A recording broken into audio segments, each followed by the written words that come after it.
வணக்கம். இன்றைக்கி நம்ம பார்க்க போகிற சமையல் என்னென்னு பார்த்தீங்கன்னா, ஒரு சூப்பரான தக்காளி சாதம் தான் எப்படி செய்யலாங்கிறத பார்க்கலாம். மசாலா அதிகம் இல்லாமல் ரொம்ப சிம்பிளான ஒரு தக்காளி சாதம். டேஸ்ட் நல்லா அட்டகாசமாக இருக்கும். நீங்கள் லஞ்ச் பாக்ஸ் கொடுக்குறது கூட இது மாதிரி செஞ்சு கொடுத்து விடலாம். இதுக்கு சைடிஷ் பார்த்திங்கன்னா உருளைக்கிழங்கு வறுவல் இல்லை முட்டை வறுவல் ரொம்ப பொருத்தமாக இருக்கும். ஸோ வாங்க இந்த அருமையான தக்காளி சாதம் எப்படி செய்யலாங்கிறத பார்க்கலாம். ஒரு பேன் எடுத்துக்கலாம். தேவையான அளவுக்கு எண்ணெய் விட்டுக்கலாம். எண்ணெய் சூடானதும் 1 டீஸ்பூன் சோம்பு சேர்த்துக்கலாம். 1 டீஸ்பூன் கடுகு சேர்த்துக்கலாம். மசாலா ஐட்டம் வந்து நான் சேர்க்கலை. ரொம்ப சிம்பிளாக பண்ணக்கூடிய ஒரு தக்காளி சாதம். கருவேப்பிலை சேர்த்துக்கலாம். புதினா அதில் கொஞ்சமாக சேர்த்துக்கலாம். இப்போ இதில் நீளமாக நறுக்கின வெங்காயம் சேர்த்துக்கலாம்.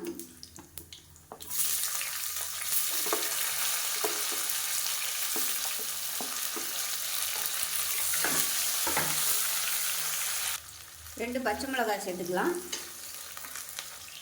உப்பு கொஞ்சமாக சேர்த்துக்கலாம். இப்போ வெங்காயம் ஓரளவுக்கு நல்லா வதங்கிடுச்சு. நான் வந்து இன்றைக்கி 100 கிராம் அளவுக்கு அரிசி எடுத்திருக்கேன். ஸோ 100 கிராம் அளவுக்கு 2 தக்காளி எடுத்திருக்கேன். 2 தக்காளியில் ஒன்று வந்து இந்த சைஸுக்கு நறுக்கி வச்சுருக்கேன்.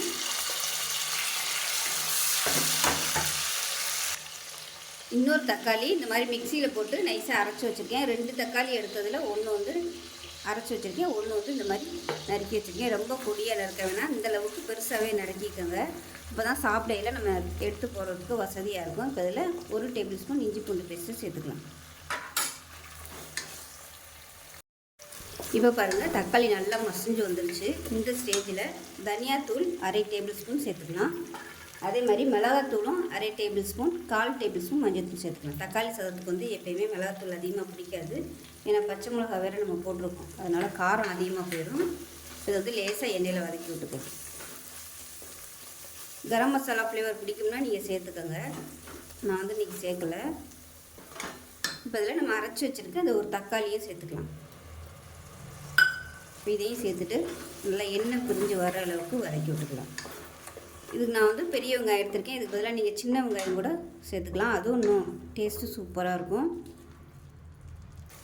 இப்போ நல்லா வதங்கட்டும். நான் வந்து இந்த டம்ளரில் தான் அரிசி எடுத்திருக்கேன். இது வந்து கரெக்டாக 100 mlக்கு கொஞ்சம் கூட பிடிக்கும். அதாவது 130 ml கரெக்டாக பிடிக்கும். இந்த டம்ளரில் தான் நான் அரிசி எடுத்திருக்கேன். இப்போ இதே டம்ளரில் 1.5 டம்ளர் அளவுக்கு நம்ம தண்ணி சூடு பண்ணி வச்சுக்கலாம்.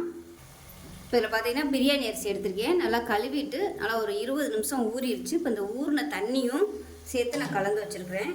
இப்போ இதை வந்து சூடு பண்ணிக்கலாம். நல்லா கொதிக்க விட்டுட்டு நம்ம இதில் சேர்த்துக்கலாம். இப்போ தண்ணி நல்லா சூடாகிடுச்சு. இந்த தண்ணி வந்து அப்படியே இதில் சேர்த்துக்கலாம்.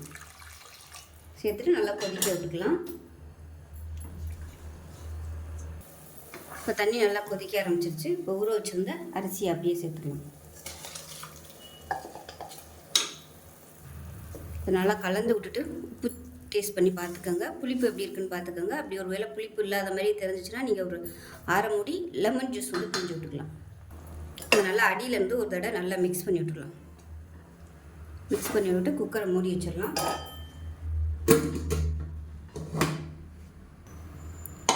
குக்கரை மூடிட்டு விசில் போட்டுட்டு நல்லா ஒரு 2 விசில் விட்டுட்டு ஸ்டீம் போனதுக்கப்புறம் பார்க்கலாம்.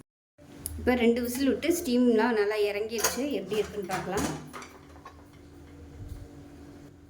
பாருங்கள், நல்ல வாசனையாக சூப்பராக ரெடி ஆகிடுச்சு. சாதம்லாம் அப்படியே நல்லா ஒத்தையாக சூப்பராக இருக்கும்.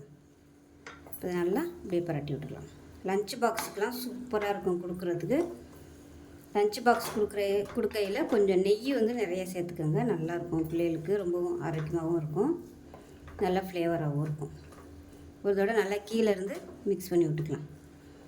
அவ்வளோதான், சூப்பராக ரெடி ஆகிடுச்சு. பாருங்கள், நீங்கள் சாதாரண அரிசியில் கூட இது மாதிரி செஞ்சுக்கலாம். இது இன்னும் ஆற உங்களுக்கு நல்லா உதிரியாக வந்துடும்.